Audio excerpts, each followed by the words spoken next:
Muy buen día nuevamente, estimados estudiantes. En nuestra última clase nosotros hemos desarrollado, hemos concluido con la temática de la responsabilidad civil, al menos desde una perspectiva o desde un estudio general. Nosotros hemos visto cada uno de los elementos que forma parte de la responsabilidad civil, viendo que entre estos nosotros encontramos el nexo de causalidad, la antijuridicidad. Nosotros veíamos que además debe existir un daño, y debe haber factores de atribución que justifiquen el hecho de determinar que una persona es responsable por cierto hecho que ha generado un daño en otra. Pero además de estos elementos que son que son aquellos sobre los cuales la doctrina sí tiene cierto consenso, hay algunos elementos más que forman parte de estos o que son estudiados junto a estos, como por ejemplo la imputabilidad o, o el hecho humano que debe existir, ¿no? Eh, entonces nosotros lo hemos desglosado un poco más para poder lograr un análisis teórico, digámoslo así, más detallado. Tras haber desarrollado entonces un estudio de cada uno de estos elementos, queda decirles a ustedes que en caso de existir estos elementos, eh, será fácil determinar la responsabilidad, no fácil, ¿no? Pero sí será, este será un método que nos permite determinar la responsabilidad por hecho propio de las personas. Si las personas han generado un daño por un hecho propio y concurren estos presupuestos que nosotros hemos estudiado, entonces sí se podrá determinar que esas personas son responsables, ¿verdad? Pero en caso de no concurrir estos presupuestos, estos elementos, la persona no podrá hacerlo, ¿no?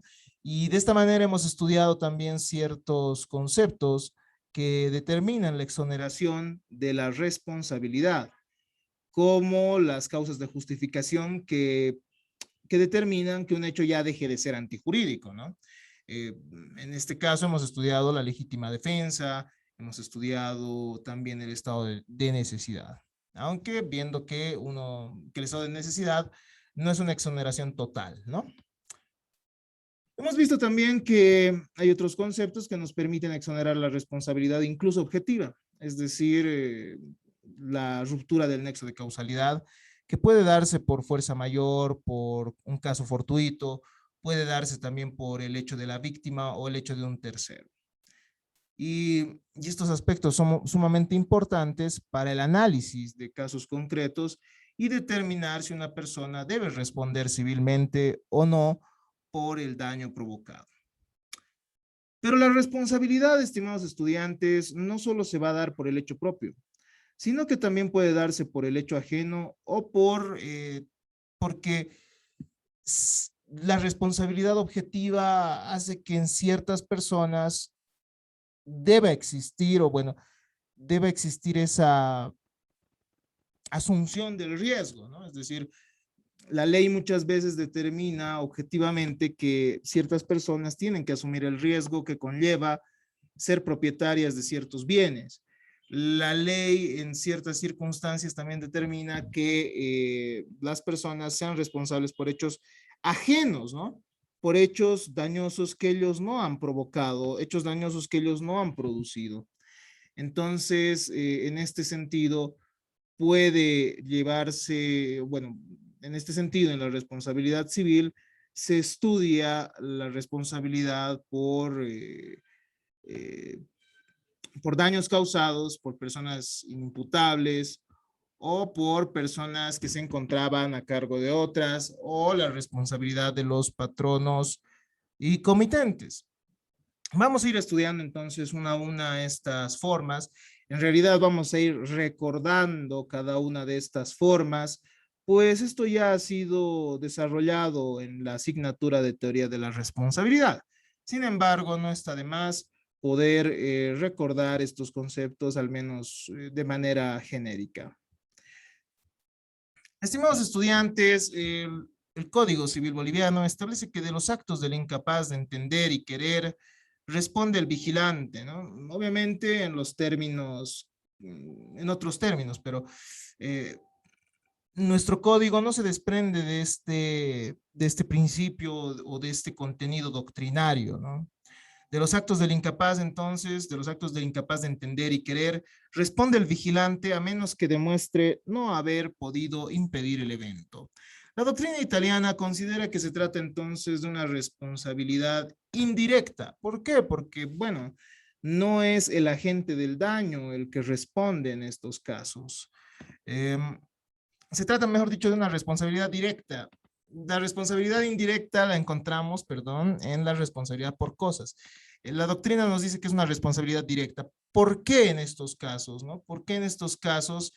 Eh, Vamos a ver que en estos casos hay una culpa invigilando y hay una culpa ineducando, ¿no? Entonces, en este caso, sí podría ser reprochable la conducta del tercero al cuidador o al padre, según el caso, ¿no? Entonces, ¿por qué se trataría de una responsabilidad directa? Porque estas personas tienen ciertos deberes respecto a la persona cuyo cuidado tienen a cargo, ¿no? La jurisprudencia fundamenta la responsabilidad en la culpa invigilando, esto de manera genérica, ¿no? Cuando se trata de los cuidadores, cuando se trata de las personas que tienen a su cargo a personas inimputables, por ejemplo, podría darse el caso de los profesores o también de los tutores, eh, existiría cierto deber de diligencia por el cargo que ellos mismos ocupan, por la posición que ellos tienen socialmente, ¿no? Esto sería muy similar a lo que Hart habría dicho cuando se refería a la responsabilidad como rol, ¿no? Y es cierto, los padres, los cuidadores, los tutores tienen un rol determinado respecto a esas personas sobre las cuales ellos ejercen cuidado. El vigilante responde por su estatus, su calificación, al igual que los padres, ¿no? El hecho de ser padre, el hecho de ser vigilante, determina que se tenga, bueno, que la normativa inclusive, de que la normativa exija ciertos estándares mínimos de diligencia. Se considera, nos dice Messineo, que la responsabilidad del padre es directa, derivada del hecho del progenitor mismo, concebido el hecho como de responsabilidad objetiva, incluso nos dicen, ¿no? Esto es importante aclararlo, estimados estudiantes. Algunos nos han dicho que hay una presunción de culpa y otros autores nos dicen que estaríamos ante un caso de responsabilidad objetiva, ¿no? Es decir, que no se llega a analizar siquiera la culpa. Pero si nosotros vemos la doctrina preponderante, pese a ver, obviamente ustedes cuando revisen más y más textos, probablemente incluso se lleguen a confundir y digan, a ver, ¿esta es objetiva o es subjetiva? Las posiciones están divididas, primer aspecto. Pero la doctrina que predomina en este caso, al menos en el caso de las personas inimputables, es la de una presunción de culpa, ¿ya? Entonces, sí estamos ante una responsabilidad subjetiva. Corresponde a sujetos con deber de vigilancia, a razón de su calidad, cargo o actividad profesional específica y no puede extenderse a otros sujetos. A eso nos referimos con responsabilidad objetiva, pero en este caso, reiteramos, sí se analiza, bueno, sí hay una presunción de culpa por el rol que desempeñan ciertas personas, ¿no? Entonces, si uno es padre, si uno es tutor, si uno es vigilante de ciertas personas que se encuentran a su cargo, ciertas personas inimputables, ese papel, ese rol que desempeña en la sociedad hace que esta persona deba ejercer esos deberes de vigilancia y por eso hablamos de una culpa invigilando. Pero ¿qué es la inimputabilidad? ¿No? Eso ya lo hemos estudiado lo hemos estudiado cuando hablábamos de la responsabilidad, al menos de manera muy superficial. Un sujeto inimputable, estimados estudiantes, es aquel que no es responsable de un ilícito que cometió, ya que no está en condiciones para comprender su accionar o las consecuencias de este. Entonces, estimados estudiantes, para el legislador, una persona no puede comprender sus actos, no puede comprender las consecuencias de los mismos, sino hasta los 10 años cumplidos, ¿no? Hasta los 10 años de edad cumplidos. El Código Civil Boliviano presume que a los 10 años el menor ya va a alcanzar entonces cierta capacidad de entender todo lo que ocurre a su alrededor, el daño que podría provocar a otras personas. A esta edad, el menor puede controlar sus actos, dirigir su propia voluntad para prevenir daños a terceros. Por otro lado, existen también personas con facultades cognitivas y volitivas limitadas, que las hacen inimputables, ¿no? Hay ciertas personas que tienen ciertas enfermedades mentales eh, que, que hacen que su percepción de la realidad sea diferente a bueno, aquellos estándares exigidos en una sociedad e incluso por ciertas ciencias, ¿no? El daño causado por estas personas genera responsabilidad conforme a lo previsto por el artículo 989 del Código Civil. No se trata entonces de una ausencia de dolo o de culpa, sino de una ausencia de imputabilidad por un estado psíquico. No hay que confundir entonces la inimputabilidad con falta de culpa, con falta de dolo, ¿ya? ¿Por qué? Porque cuando nosotros nos referimos a una persona inimputable, nos referimos a su estatus, a cuál es el estatus psíquico, psicológico que tiene esa persona, cómo conoce el mundo, ¿no? En general. Pero cuando hablamos de dolo y de culpa, hablamos de la reprochabilidad de la conducta de una persona respecto a ese bonus pater familia, eh, respecto a ese modelo, ¿no? de diligencia. Hablábamos del artículo 989, entonces, ¿no? El Código Civil nos dice lo siguiente respecto al resarcimiento del daño por una persona inimputable, ¿no? El daño que hubiese provocado una persona inimputable. Digo, sí, inimputable. El resarcimiento del daño causado por un menor de 10 años o por el incapacitado de querer o entender se debe por quien está obligado a la vigilancia del incapaz, excepto si se prueba que no se pudo impedir el hecho. Si el perjudicado no ha podido obtener el resarcimiento de quien estaba obligado a la vigilancia, el autor del daño también puede ser condenado a una indemnización equitativa. El autor del daño, siempre y cuando sea mayor de 10 años, puede llegar a reparar o bueno, puede llegar a resarcir los daños que hubiese provocado, pero considerando su situación particular. Por eso hablamos de la equidad también, ¿no? Como un criterio, algunos autores lo consideran como un criterio o como un factor de imputación objetiva. Entonces, de esto hemos visto que se habla, o bueno, de este artículo se desprende esa incapacidad de querer o entender, ¿no? Nos dice que aquel que está a cargo de una persona que no puede, que es incapaz de querer o que no puede entender la situación, entonces será responsable. Pero ¿quién es el incapaz de querer o entender? Este tipo de incapacidad puede darse por diferentes causas, puede darse por enfermedades o defectos físicos en primer lugar, ¿no?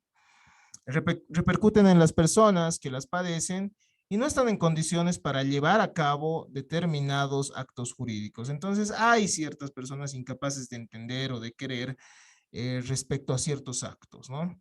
Ejemplos sordomudos, ¿no? Mm, también puede darse por perturbaciones mentales o psíquicas de carácter transitorio, es decir, de carácter eventual, momentáneo. Estas privan al que las padece del entendimiento o de la voluntad necesarios para realizar eficazmente un acto jurídico.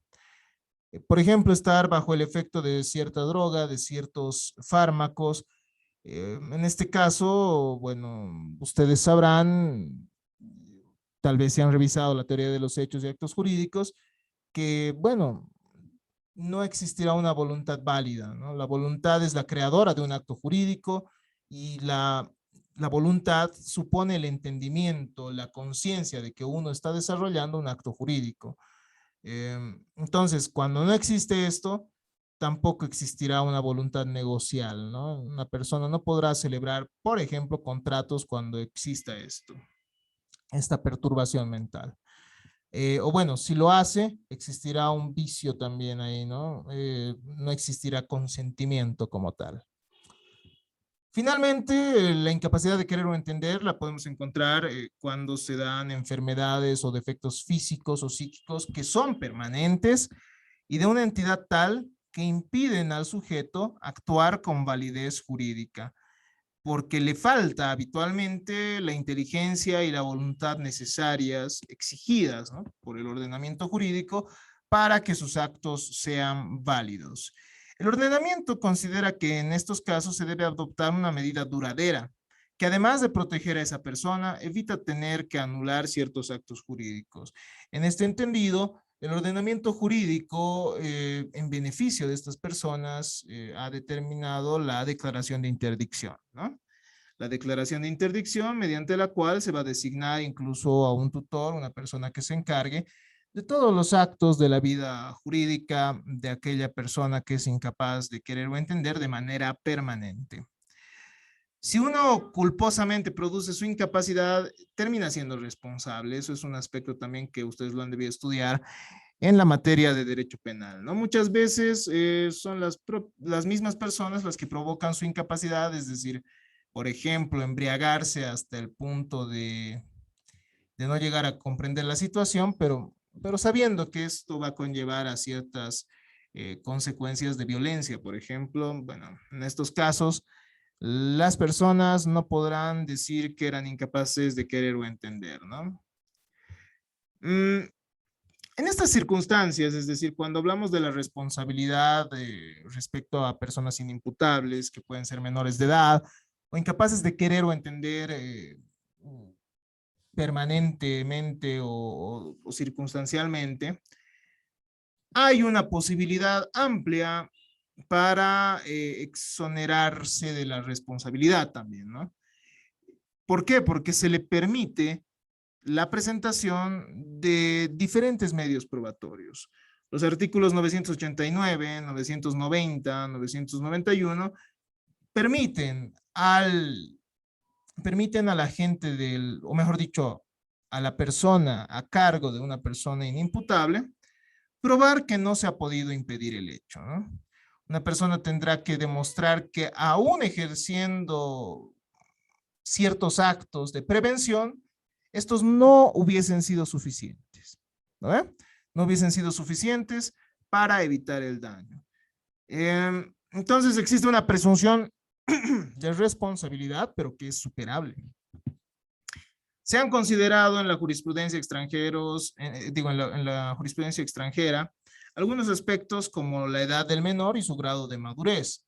Estos serían también determinantes para establecer si la persona a cargo es responsable o no. ¿Por qué? Porque, bueno, mientras mayor sea el menor de edad, es decir, mientras más edad tenga ese menor de edad, también esto exigiría menos deberes de vigilancia para su cuidador. Es decir, no deberían ser tan, tan rigurosos los requisitos de vigilancia de ese menor. Esto podría llegar a ser considerado también por nuestro ordenamiento jurídico. Nada lo impide, ¿no?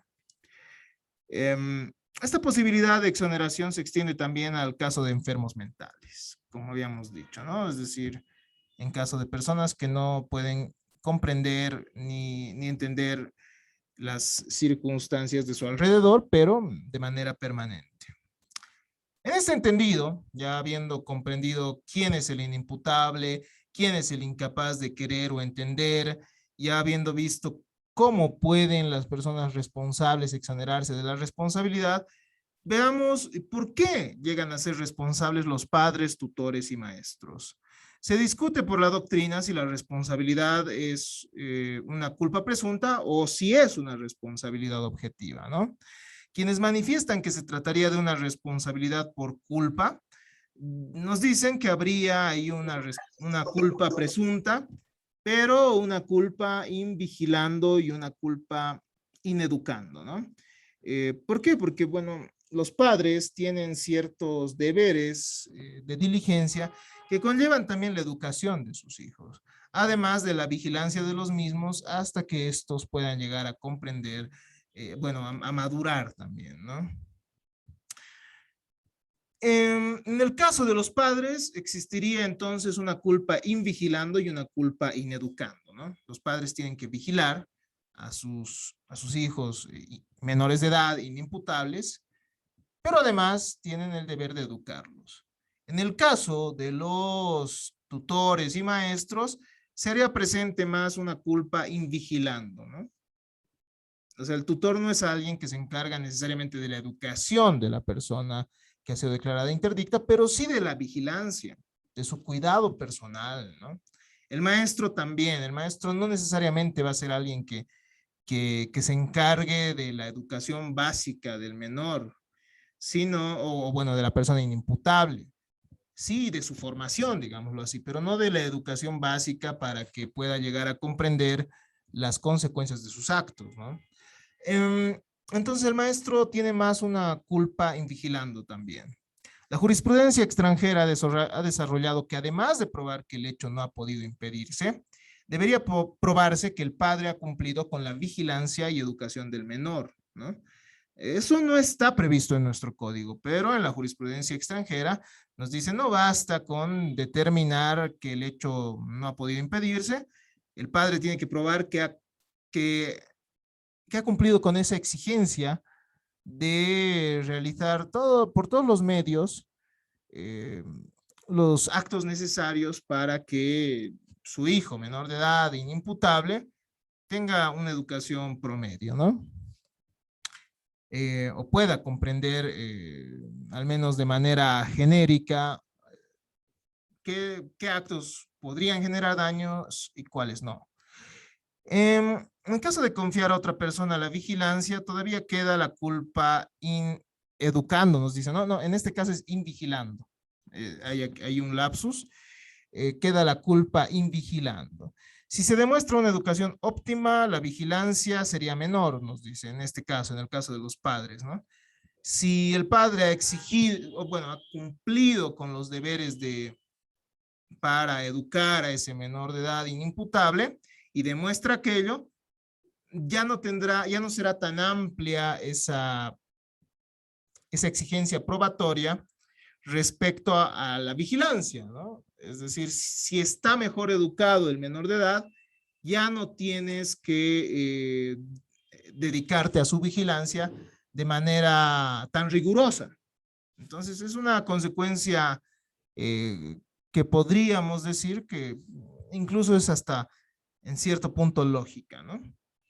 Entonces no tendría que probarse de la misma manera. Otros manifiestan que de manera similar a las actividades de empresa se asumiría un riesgo, pero este riesgo sería muy alto, ¿no?